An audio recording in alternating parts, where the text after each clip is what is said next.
ইয়ের সাথে সেগুলাতে বেশি জোর দেওয়া হয়। এটা ইন্ডিয়ানই একটা পলিসি, সেটার কারণেই ডে বাই ডে আর্মিকে যাতে।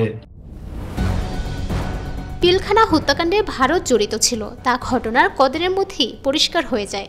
যেসব অফিসার বেঁচে ফিরেছিলেন তাদের পরিবারের সদস্য ও ৪৬ ব্রিগেড সহ অন্যান্য ব্রিগেডের যেসব অফিসার পরে রিকভারি অপারেশনে গিয়েছিলেন তারা এসব বিষয়ে পরবর্তী সময়ে অনেক তথ্য প্রকাশ করেছেন।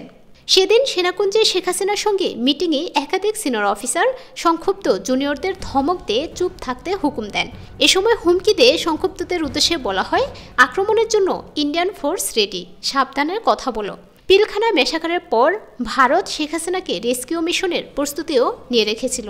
পরে ওই দিন সংক্ষুব্ধ সেনাদের কাউকে কাউকে ইস্তফা দিতে বাধ্য করা হয়, আবার কাউকে দেওয়া হয় বাধ্যতামূলক অবসর, কাউকে আবার নির্যাতনও করা হয়েছে।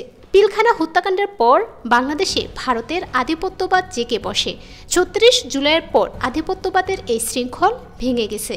সম্প্রতি আত্মগোপনে থাকা অবস্থায় আমার দেশের সঙ্গে জুমে যুক্ত হয়ে এক সাক্ষাৎকারে এসব কথা বলেন সেনা কর্মকর্তা সৈয়দ মোহাম্মদ জিয়াউল হক, যিনি মেজর জিয়াউল নামেই বেশি পরিচিতি। ২০১২ সালের জানুয়ারিতে তার নামটি উঠে আসে গণমাধ্যমে। ফ্যাসিবাদী সরকারের বয়ান ও আওয়ামী মিডিয়ার প্রচারণা অনুযায়ী জিয়াউল হলেন দুর্ধর্ষ জঙ্গি।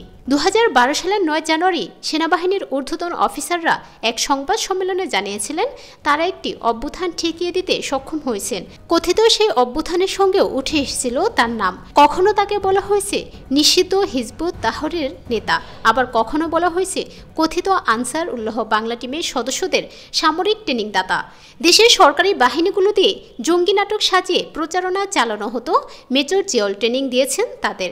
এক পর্যায়ে জিয়াউলকে ধরিয়ে দিতে পারলে ৪০ লাখ টাকা পুরস্কার ঘোষণা করেছিল স্বরাষ্ট্র মন্ত্রণালয়।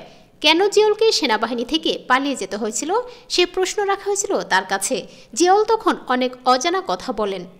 যত বেশি পারা যায় যে নন অপারেশনাল করা যায় এইটার প্ল্যানে আর কি কাজ চলতেছে, ইভেন এখনো এটা রানিং।